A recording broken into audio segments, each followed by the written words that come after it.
ମୋ ନାଁ ମଦନ ମୋହନ ଦାସ। ଆମ ଘର ବିନାୟକପୁର। ମୁଁ ଏଠି ଗୋଟିଏ ପରିବାର ଆମେ ରହୁ।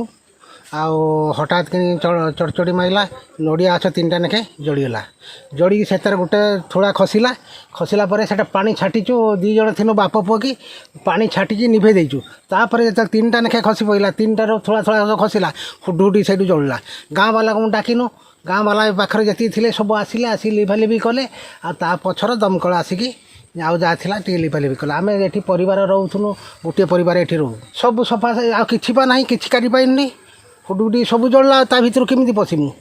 ମଥାରେ ସଙ୍ଗେ ସଙ୍ଗେ ଖସି ପଡ଼ିଲା।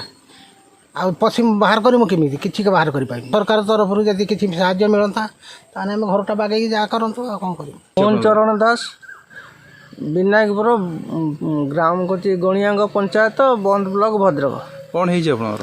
ଆମର 2:30 ଟାଇମ୍ର ଆମର ହେଉଛି ଯେଉଁ ଲାଇଟିଂ ହେଲା, ଚଡ଼ଚଡ଼ି ମାଇଲା, ସେଇଥିରେ ନଡ଼ିଆ ଗଛ 3ଟା ଚାଲିଯାଇଛି। ପୋଡ଼ିଗଲା ସହିତ ଘର ଉପରେ ନିଆଁ ପଡ଼ି ଘରଟା ବି ଚାଲିଯାଇଛି, ସମ୍ପୂର୍ଣ୍ଣ ଚାଲିଯାଇଛି। ଏଠି ଆମର 3 ବଖରା ଘର ହେଉଛି। ଏଠି ରହୁଥିଲି, ଆମର ଗୋଟେ ବଖରା ରହୁଥିଲୁ। ଆଉ ଏଠି ପମ୍ପ ସେଟ୍ ସବୁ ଥିଲା, ସିଏ ସବୁ ପୋଡ଼ି ପୋଡ଼ା ହେଇଯାଇଛି, ଚାଲିଯାଇଛି। ସବୁ ସରଞ୍ଜାମ ସବୁ ପୋଡ଼ି ଯାଇଛି। ଆଉ ଆମ ଭଦ୍ରକରୁ ଦମକଳ ଆସିକି ନିଆଁକୁ ଟିକେ ଆୟତ୍ତ କରିଛନ୍ତି। ଆମେ ବି କିଛି ଲିଭେଇଥିଲୁ, ତାପରେ ନିଆଁ ଆସିକି ଦମକଳ କିଛି ଲିଭେଇଲା ପରେ ଯାହା ଟିକେ ହେଇଛି। ଆଉ ଆମର 2ଟା ଆସିଥିଲେ।